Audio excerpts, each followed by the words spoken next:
Ok, hola. No me voy a acordar del nombre de todas, así que cuando una pregunta o dice algo, que vuelva a decir su nombre y espero que así esté mejor. Ok, les traje hoy, si se acuerdan, la clase pasada fue una introducción al concepto de Torah escrita y Torah oral, Torah shebichtav y Torah shebealpeh. Si se me pasa a traducir algo, digo hebreo y no, recuérdame, porque se me puede olvidar. Ok, antes de seguir, creo que es absolutamente esencial aprender sobre la estructura del Tanaj. ¿Qué libros son el Tanaj? ¿Por qué? ¿De qué tratan? Porque ahí está la base de la Torah, obviamente, y también todo el Tanaj. Vamos a ver que tiene diferentes niveles de Ketushá, pero todo el Tanaj tiene, entonces vamos a ver por qué. En la primera página tienen todas una página que de los dos lados, ¿sí? Ok. Entonces, en el lado 1 les escribo que Tanaj. ¿Alguien sabe por qué se llama Tanaj? ¿Cómo se escribe Tanaj en hebreo?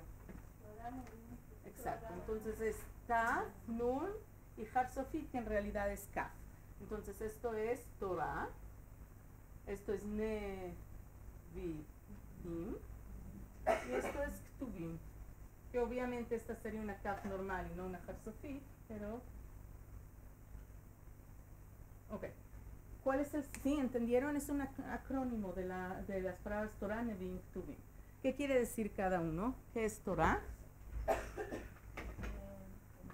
Torah son los 5 libros del Humash que recibimos en Sinai. ¿Quién lo escribió? Hablamos la vez pasada que la manera, o sea, es Moshe al pia Gvura. Gvura es una de las maneras en que llamamos a Hashem, que quiere decir, Moshe lo escribió, pero fue dictado por Hashem. Okay. Fuera de los últimos psukim, en el último libro de Dvarim. Ok, en un minuto vamos a volver a ampliar cada uno. Torah, Nevim, Ktuvim, que incluye cada uno. Nevim, ¿qué quiere decir Nevim? Profetas. Y acá tienen también la traducción. La Torah, ¿saben cómo la llaman en español y saben por qué? El Pentateuco, porque Biblia en general se refiere más, lo vamos a hablar. ¿Qué quiere decir Pentateuco? En griego. Penta se refiere a griego. ¿Por qué? ¿Por qué está el nombre en griego? Porque esa fue la primera traducción, ¿no? Ok, muy bien. Por los 70 rabanim. Se llama, en ivrit eso se llama Targum HaShivim, que quiere decir la traducción de los 70. Y en un segundito, me estoy tratando de acordar cuál es el término en español, me acordaré todavía. La Torah, los Nevim y los Ktuvim, que ahorita todos vamos a ver, ¿en qué idioma están escritos? En hebreo, fuera de ciertas partes de 2 libros que están escritos en arameo. ¿Alguien sabe cuáles? Megilat Esther está todo en hebreo, pero está cerca porque eso ya sucedió fuera de Eretz Israel. El primero es Sefer Daniel, que ahorita veremos dónde cabe y dónde está en el orden. Y el segundo es el libro de Ezra y Nehemia. Ezra tiene partes que son en arameo. Entonces, el Tanaj siempre estuvo en hebreo y con sus partes en arameo. La primera vez que fue traducido al resto del mundo fue al griego.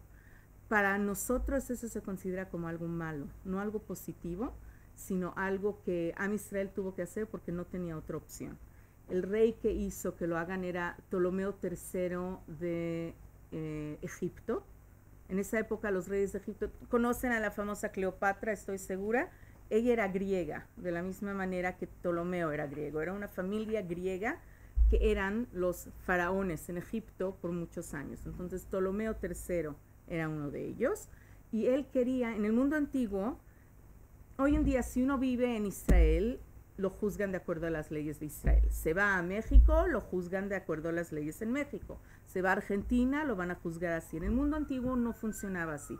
Cada uno era juzgado de acuerdo a las leyes del país del que provenía. Entonces los asirios, no importaba dónde estuvieran, eran juzgados de acuerdo a la ley asiria.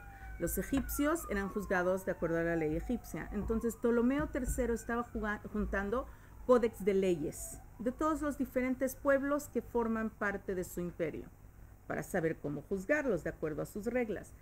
y no había el Yehudí. Entonces él pidió que se tradujera al griego.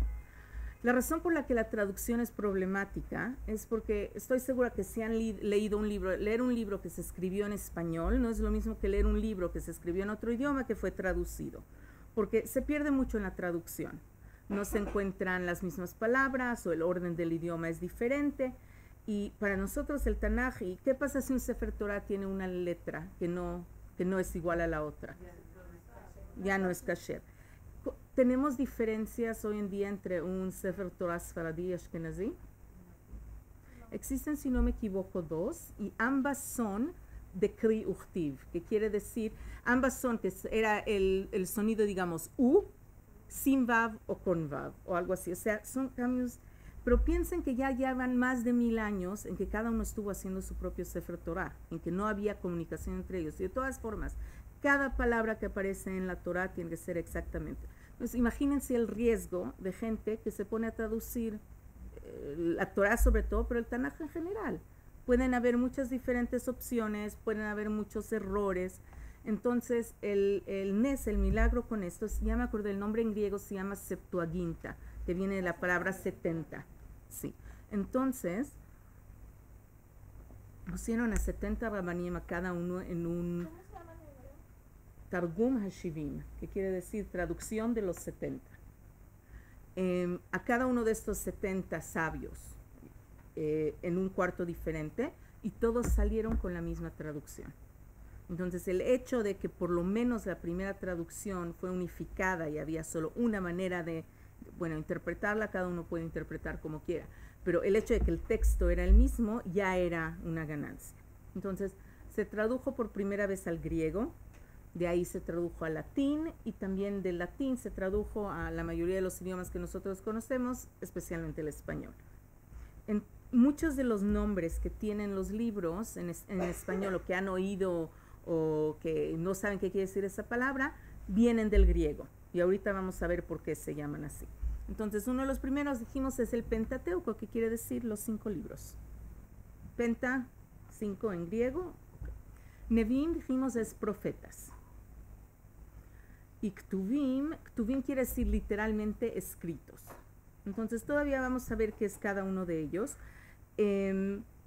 Tengo aquí, en la siguiente parte les escribí, el Tanaj está formado de 24 libros. Y vamos a ver cuál es también la importancia de eso. Y también hay diferencias si un libro está en Torah, en Nevim y Ktuvim. Entonces, en Torah dijimos cuántos libros son, 5.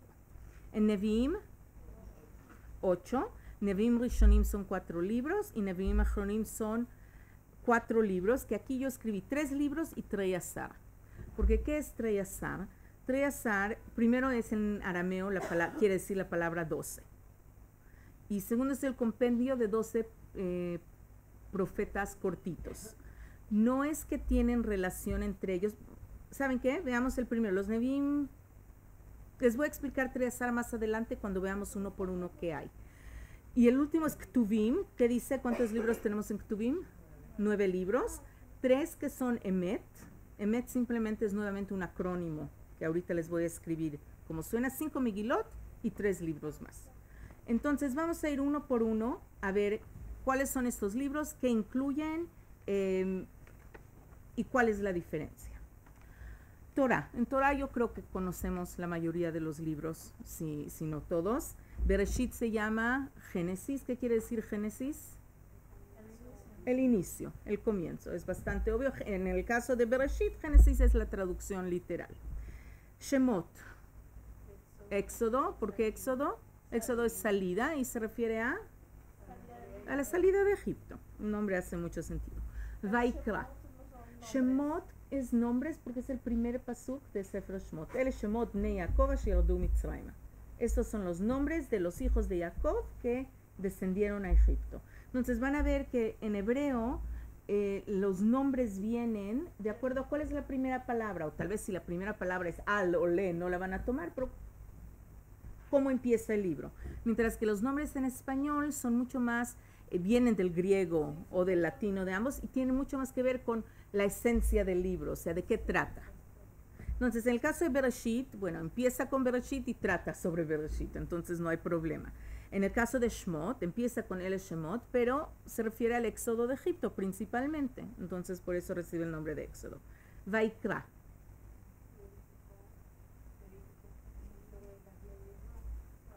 ¿Qué quiere decir? ¿Levítico de qué palabra viene? De Levín, exactamente. ¿Y de qué trata Sefer Vaikra? El Mishkan, pero más que la construcción del Mishkan, trata sobre la Avodah en el Mishkan y eventualmente en el Bet HaMikdash, y trata mucho sobre Dinei Tumá y Tahara. Los Humashim también tienen en hebreo otros nombres, y no sé si han oído, Vaikra también se llama Torat Kohanim.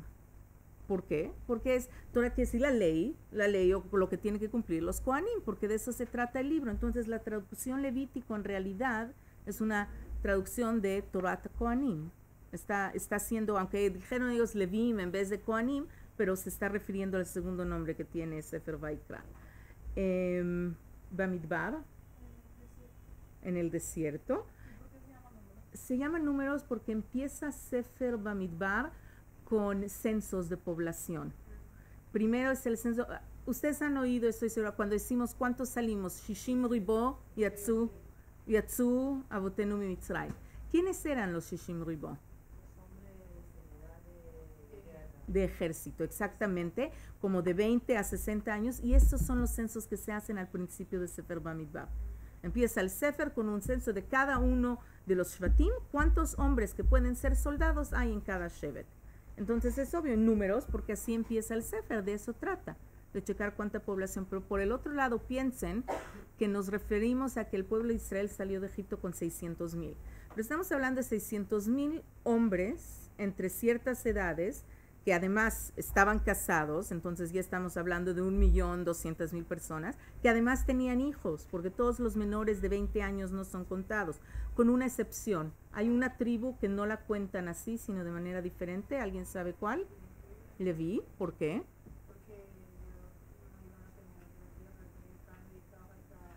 Y porque, o sea, se contaban a los Levíim desde un mes, y porque para ellos estamos, o sea, no era para que fueran al ejército, sino para que sirvieran en el Mishkan. Entonces el censo era diferente porque necesitaban saber diferentes cosas. Pero de todas formas el censo de los 600,000 sí se refiere a 12 tribus. ¿Por qué? ¿Quién recibió 2 tribus en vez de una? Ok, ¿sus hijos? Exacto, Efraín y Menashe. Y ambos, y sí son contados por separado, y también reciben Najalá por separado. O sea, reciben tierra en Israel como 2 tribus separadas. Entonces, números queda claro, no es lo único de lo que trata Bamidbar, pero seguro los primeros psukim están muy ocupados con ese tema. Dvarim, nuevamente en hebreo es porque empieza así el Sefer. ¿Qué quiere decir Deuteronomio, perdón. Sefer Dvarim recibe otro nombre, que es Mishneh Torah. ¿Por qué? ¿Qué tiene Sefer Dvarim que lo hace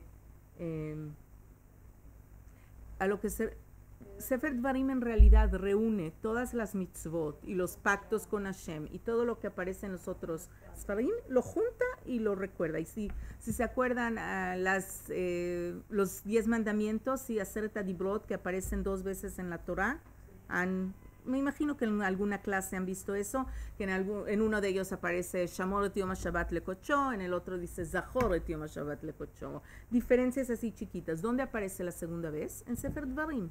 En Sefer Dvarim. Entonces Deuteronomio quiere decir segunda ley. Y viene como traducción de Mishneh Torah.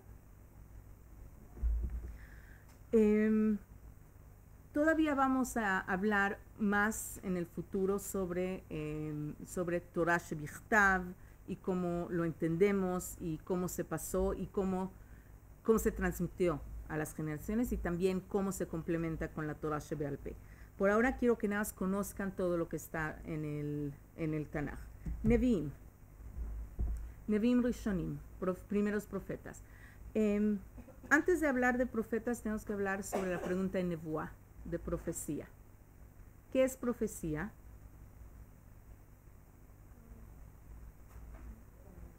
¿Qué es profecía y de cuándo a cuándo existió? Ok. La manera en la que Hashem se comunicaba con el pueblo de Israel. Además que no era solo con el pueblo de Israel. Habían también Nevi'im en otros pueblos. Tenemos dos ejemplos muy claros. Uno es en Sefer Bamidbar, Bilam. Ok. Y otro es en Sefer Yonah, que en realidad Yonah es una pregunta, no, es probable que Yonah sí era él. Yonah sí era el Yehudí, pero iba a ir Ninvé, iba a decirle a un pueblo que no tiene nada que ver con el pueblo de Israel sobre cómo deben de comportarse y que Hashem los va a castigar. Entonces, la nevuá no era estrictamente y nada más del pueblo de Israel, pero sí hay una diferencia esencial entre toda la nevuá y la nevuá de Moshe Rabbeinu. Entonces, y la pregunta es, el término que se usa para la nevuá de Moshe Rabbeinu, primero, ¿qué nos dice el pasuk? Nos dice que él, Ireoti panim el panim, o sea que Moshe Rabbeinu fue el único que pudo ver a Hashem. Okay. Entonces, la manera en que podemos ver a nevuá, digamos que la pantalla que tenemos ahí es una luz, sí, una antorcha que está brillando, y hay velos que están cubriendo entre eso y donde yo estoy. Y la pregunta es, el nivel de nevuá tiene que ver con cuántos velos hay que lo cubren en el camino. O sea, si yo estoy acá y hay 10, entonces eventualmente yo veo algo que está así, como alumbra un poquito, pero no sé exactamente qué es. Y la mayoría de la nevuá también se recibía como parábola, como una mashal o como una imagen que el Naví tenía que interpretar y entender qué decía. La diferencia entre todos los Nevi'im y Moshe Rabbeinu es que Moshe Rabbeinu no tenía entre él y Hashem ninguna mejitza, no tenía nada que los separaba, podía ver a Hashem. Mientras que el resto recibía mensajes de Hashem, pero estaba con tantas, dependiendo cada uno del nivel del profeta y de que Hashem quería hacer específicamente, etcétera, pero cada uno tenía ciertas separaciones entre él y Hashem.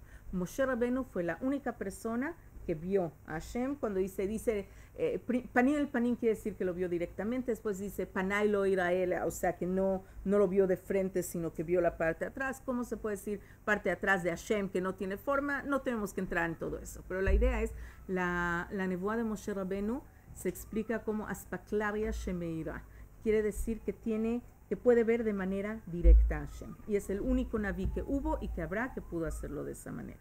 Entonces, por lo tanto, también su nevuá está en un nivel completamente diferente. A pesar de eso, tuvimos muchos Nevi'im a través del tiempo. Sí. Sí, Moshe Rabbeinu se considera el mayor profeta de todos y también el único que pudo ver a Hashem sin ninguna separación o sin ninguna, no sé si separación es la palabra, estoy pensando, sin nada que cubriera entre ellos o tal vez de forma nítida, estoy pensando sin ninguna mejitza, lo diría en hebreo, no sé exactamente qué palabra usar en español, pero lo podemos pensar. Yo siempre he tenido la pregunta de cómo escogían a los, o sea, cómo sabían quién era verdaderamente profeta, porque a este de repente le sacaron los ojos. ¿Qué quiere decir que le sacaron los ojos?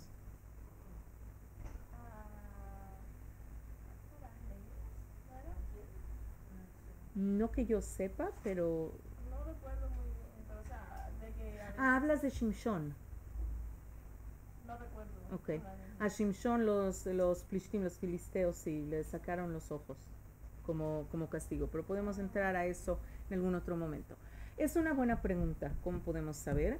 En general, o sea, es alguien que viene y que dice que no cumplamos la Torah, es mucho más problemático que alguien que está diciendo hagan chuvá y hagan lo que Hashem dice. Eso es seguro, pero no siempre quedó claro. Lo que sí queda muy claro es que la nevuá paró en cierto momento. ¿Alguien sabe cuándo paró la nevuá?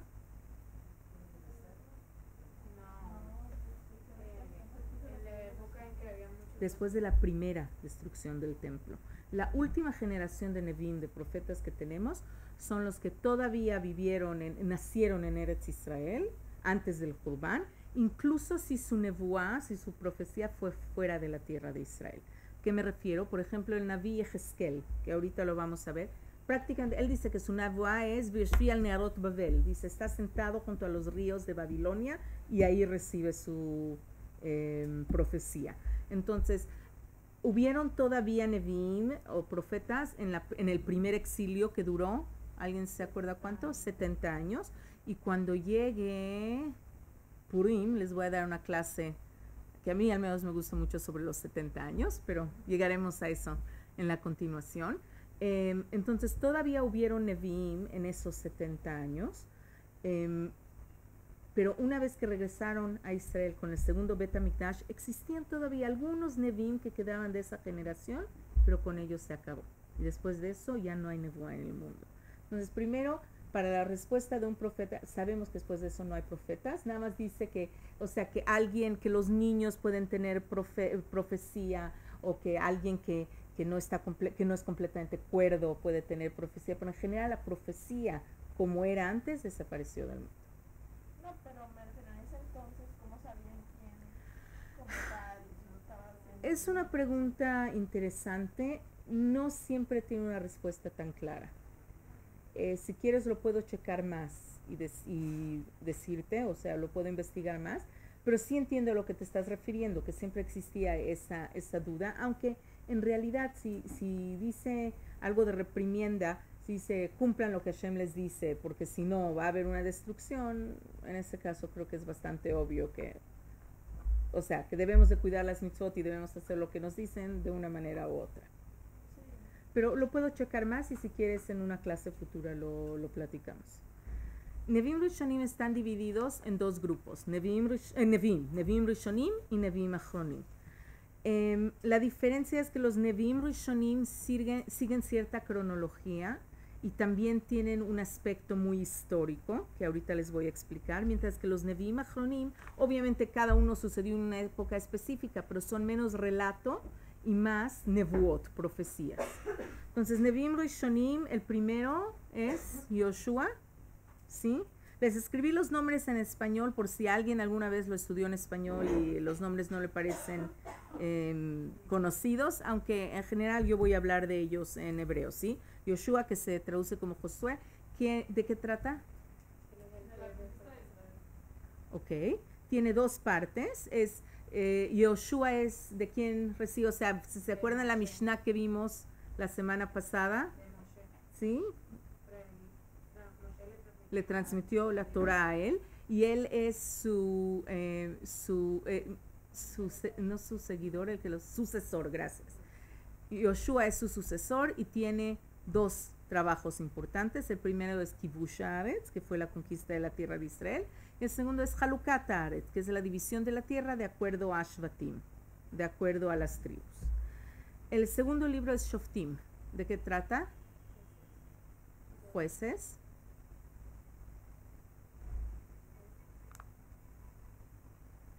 Es una época de alrededor de 300 años que vienen después de Yoshua y que son diferentes jueces que fueron los líderes del pueblo de Israel. Es importante notar que Yoshua fue el líder de todo el pueblo de Israel. En el libro de Shoftim ya hay bastante fragmentación del pueblo. Cada shofet es de una, de dos, de tres tribus, pero no hay nadie que unifica realmente a todo el pueblo de Israel. El tercer libro, Shmuel. El tercer libro, Shmuel, y el cuarto, Melachim, que son reyes. Hoy en día tenemos Shmuel Aleph y Shmuel Bet, ¿verdad? Y también Melachim Aleph y Melachim Bet. Esa no es una división originalmente judía. De la misma manera que los Prakim no son una división originalmente judía. En la Edad Media, los cristianos dividieron estos libros en... Prakim son capítulos. Entonces, tenemos como Yahadut, o sea, de la manera tradicional, ¿cómo separamos un tema del otro en la Torah y después en los Nevi'im? ¿Han oído de una parashá Ptujá y una parashá Smuyá? ¿Saben cómo se ve un Sefer Torah? ¿Quién ha visto up close, o sea, de cerca, un Sefer Torah? ¿No? ¿Tú sí? ¿Alguien más? Bueno, les quiero traer, me refiero a un Sefer Torah, no de darle un beso, sino que esté abierto y que puedan ver cómo está escrito. Ok. si ven en un Humash, déjame ver si aquí, no sé si estos lo tengan así o no. Deberían de. Hay en el texto, cuando hay como un punto y un punto y aparte, que es una parashá ptujá y smuya, que quiere decir, si están hablando de un tema y para, y el renglón se deja vacío y después se sigue escribiendo en el Sefer Torah abajo, o si para, pero hay un espacio y después sigue escribiendo. Y esa es la manera en que haces un punto y aparte en la Torah. Entonces nosotros tenemos señales de dónde se paraba, pero las señales que utilizamos hoy en día no son originalmente judías. Entonces, primero, los prakim o capítulos son una división cristiana más tardía. Y dividir los libros de Samuel y Reyes en dos es definitivamente una división cristiana. O sea, no era así. Originalmente teníamos un libro de Shmuel desde el principio, que el principio es más o menos con Haná, ¿sí? Con Haná que está esperando, que quiere un hijo, pasando por Shmuel, por Shaul, hasta el final de los días de David. Todo eso era un libro y ya. Y de la misma manera, todo Reyes era desde el ascenso de Shlomo Amelech, el rey Salomón, al trono. Se mantiene porque en realidad es más, en inglés lo dirías más user friendly, o sea que es más fácil, amigable, exacto, es más fácil cuando se está estudiando decir Perek Aleph, que tiene, digamos, 50 psukim, en vez de decir y ve y encontra acá. O sea, nuestra división es la división en aliyot, obviamente. En la Torah hay otra cosa que nos divide en psukim, y eso son... ¿Qué es lo que nos divide los psukim? ¿Cómo sabemos qué es coma y qué es punto y cosas así en la Torah? Esos son más como capítulos, pero porque tenemos los teamim, ¿sí? Han oído cuando un muchacho aprende para su bar mitzvah a leer la Torah, lo que está leyendo son los diferentes teamim, que son como una cancioncita, pero no solo eso. Hay teamim que te muestran que quiere decir coma y acá tienes que parar un poco. Este tam te dice que es sof pasuk, quiere decir es el final del pasuk. Nosotros tenemos la división de acuerdo a los teamim que Balea Mesorá los escribieron. Ahora, Balea Mesorá fueron más o menos alrededor del año, creo que entre 500 y 800 de la era común, algo así. Pero nuevamente, Balea Mesorá, ¿qué nos está diciendo su nombre? Que es Masoret, que se leía de esta manera la Torah por mucho, mucho tiempo y que ellos lo escribieron. Pero no quiere decir que una mañana se despertaron y se dieron cuenta que así se lee la Torah, sino que es algo que recibieron de Masoret. Entonces hablamos rápido de Shmuel y de Melachim, que explica de qué se trata cada uno. Nevim Achronim, que está en la página 2. No creo que vamos a acabar a todos hoy, pero vamos a ver. Nevim Achronim está dividido en 4 libros. Yeshayahu es el profeta Isaías. ¿En qué época vivió, más o menos? Él vivió en la época del rey Hizkiyahu. Estoy pensando cómo ubicarlas. Saben que las 10 tribus salieron al exilio antes del resto, o sea, el Malhut Yehudá, que eran la tribu de Yehudá y de algunos de Binyamin, que hubo una diferencia de como yo creo que 100 años más o menos entre estos dos exilios. Entonces el rey en Malhut Yehudá, en época de los asirios, era Hizkiyahu Amelech, y el Naví en esa época era Yeshayahu. El segundo Naví es Yirmiyahu. Ahora, estos libros, mientras que Yoshua, Shoftim, Shmuel y Melachim obviamente también contienen nevuot, profecías, y también contienen, pero también están en forma de relato, de relato y de relato cronológico, que nos dice, primero hubo este juez, después hubo después esto pasó. Los Nevim Achronim no son cuentos históricos, sino se reúnen las nevuot de ciertos Nevim, de ciertos profetas, y aparecen en esa forma. Entonces son mucho menos de relato y mucho más de que están dando, es una alegoría o es una parábola o están tratando de transmitir un mensaje. Los Nevim Achronim. Hay diferentes órdenes, o sea, no todos los Tanajim los tienen en el mismo orden. Ahorita les voy a explicar cuáles son los dos que a veces cambian y por qué. ¿Tienes una pregunta? Ok. Les quería decir algo más de los Nevim. Ok. También es importante saber que hubieron más Nevi'im. No quiere decir que los Nevi'im que nosotros tenemos escritos en Tanaj fueron los únicos que existieron. Quiere decir que estas fueron las Nevuot que se consideraron importantes no solo para su época, sino también para futuras generaciones. Y es por eso que se escribieron. Eso no quiere decir que no hubieron otras profecías. Los tres Nevi'im Achronim son, o sea, que vienen con su propio libro, son Ishayahu, Irmiyahu y Yehezkel. Si se ven desde el punto de vista histórico, Ishayahu dijimos que estuvo en el tiempo del rey Hizkiyahu. Irmiyahu, Jeremías, ¿alguien sabe cuándo? Tzidkiyahu Amelech, un poquito antes también con los otros reyes, pero se refiere principalmente al tiempo del Hurban Abayit, ¿sí? De eso se tratan sus Nevuot. Y Yehezkel, se los mencioné antes, él fue Naví en Babilonia, fuera de Eretz Israel. Entonces, desde el punto de vista temporal, es primero Ishayahu, después Irmiyahu, después Yehezkel. Y muchos Tanajim los tienen así organizados. Pero desde el punto de vista temático, no tratan, Irmiyahu, que es en el tiempo del Hurban, trata nada más con Tojajá, que es reprimienda. Ishayahu tiene una parte de reprimienda y una parte de Geulá. Ahorita estamos en las semanas entre Tisha B'Av y Yom Kippur. ¿Alguien sabe cómo se llaman las haftarot de esos años? ¿De esas semanas? ¿Han oído de Sheva de Nehemta? Sheva de Nehemta quiere decir las 7 de Nehamá. Estoy pensando cómo traducir la palabra Nehamá. ¿Alguna sugerencia? ¿Consuelo? De consuelo, gracias. Entonces quiere decir las 7 de consuelo y se refiere a 7 haftarot que se leen. ¿Sabemos qué es haftarot? ¿Sí? Es cuando se lee un pedazo de la Torah, una parashá de la Torah cada semana en el Bet Knesset. Hay una haftará en la que se lee después. ¿De dónde son los textos de la haftará? ¿Qué son?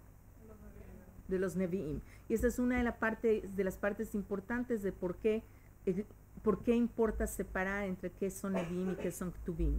Porque los Nevi'im son haftarot y los Ktuvim no son. Entonces, las haftarot son parte de Nevi'im y desde primero está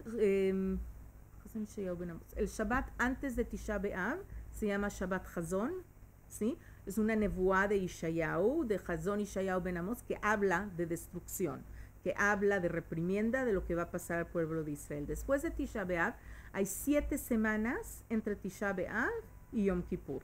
Y las 7 haftarot, esas 7 semanas, se llaman Sheva de Nehemta, las 7 nevuot de Nehamá. Y si no me equivoco, todas vienen del Sefer Ishayahu, al menos la mayoría. Entonces, él trata, Ishayahu, dijimos que Irmiyahu, a pesar de que fue después, todo trata sobre reprimienda. Ishayahu está a la mitad y trata su primera parte de reprimienda y la última parte ya de consuelo.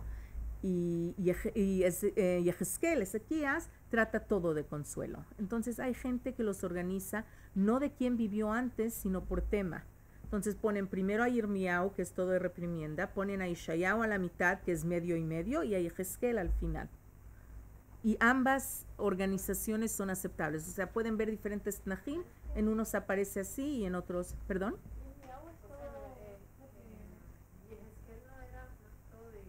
Geulá, o sea, consuelo y Geulá en realidad son lo mismo. Sí, entonces, consuelo como Geulá, consuelo como que Hashem los va a perdonar y van a volver a la tierra de Israel y cosas así. ¿Sí entendieron a lo que me referí con el tema? Ok. Trei Azar son los 12. Son 12 Nevi'im chiquitos. La mayoría de la gente o no ha oído de ellos o ha oído de uno que otro, pero no necesariamente los conoce todos. Por eso les escribí los nombres de todos. Les voy a mencionar 1 o 2 que son más conocidos. Es importante saber que no tienen nada que ver uno con el otro. No es que los juntaron porque es el mismo tema o la misma época o por cualquier cosa así. Se juntaron porque cada uno tiene solo unos cuantos prakim y eran profecías que se consideraban importantes para mantener para la posteridad, que si no se hubieran juntado se hubieran perdido. Entonces, por lo tanto, Trei Azar se considera un libro, pero tiene muchos mini libros adentro, si lo quieren llamar. El más famoso probablemente es el de Yoná, ¿Sí? ¿Cuándo leemos Yonah como Haftarah? En Yom Kippur, ¿por qué? Porque estamos hablando, la Nebuá trata sobre Ninvé y va a Yonah a decirles que Hashem los va a destruir. La ciudad de Ninvé hace tshuvah shlema completa y absoluta y por lo tanto son perdonados. Tu pregunta de un Naví Sheker, de un Naví que no era... Los Mefarshim dicen que la razón por la que Yonah no quería ir a Ninvé no es porque creía que no iban a hacerle caso, porque creía que no iban a hacer tshuvah, sino al contrario, porque él sabía que iban a hacer tshuvah y tenía miedo que si no se destruye Ninvé, piensen que él es un profeta que miente. O sea, tenían miedo que él diera una profecía de si no hacen tshuvah van a destruir la ciudad. Ellos hagan tshuvah y mira, él dijo que se va a destruir la ciudad y no se destruyó. Entonces, eso es lo que los Mefarshim explican, era el miedo real de Yonah. Entonces, sí era una cuestión que no siempre quedaba completamente clara. Otros que son famosos de Jaria, no sé si lo han oído, pero el símbolo nacional de Israel de la menorá, ¿lo conocen? Eso está basado en una de las nevuot de Zeharia, de Geulá, nuevamente, de redención y consuelo, en la que se describe a la menorá y describe cada uno de sus brazos y cada uno de sus adornos y todo, y como parte, o sea, leyendo esta nevuá se creó el símbolo del Estado de Israel, con los detalles incluidos en esta nevuá. Por ejemplo, Haggai también habla del nuevo Bet HaMikdash, del segundo Bet HaMikdash. Cada uno tiene, pero todos son unos cuantos prakim. Hay, si no me equivoco, el más corto es Yoel, que es un solo perek, o algo así. Entonces, cada uno es chiquito y los pusieron juntos. La importancia de que sean un solo libro es que cuando se toman partes del Naví para usarlos como Haftarah, la regla es que solo se puede usar de un mismo Naví. O sea, la Haftarah de esta semana puede ser de diferentes partes de Sefer Shmuel, pero no puede ser un cachito de Yoshua y un cachito de Shmuel. Tiene que ser dentro del mismo libro. Y para eso Treyasar se considera un libro. Entonces, en Haftarot a veces sí se mezclan partes de un Naví con el otro y todavía se considera que se está cumpliendo esa halajá de que una Haftarah solo proviene de un solo libro. Yo estoy pensando, nos faltan los Ktuvim, pero me pidió Yael de que ustedes salgan un poquito temprano por la comida. Ok, ¿les parece bien que la semana que entra vuelvan a traer sus hojas para que podamos acabar con esto? Perfecto. Entonces, les encargo que las guarden. ¿Sobraron hojas? Si es que sobraron, quiero guardarlas por si la próxima vez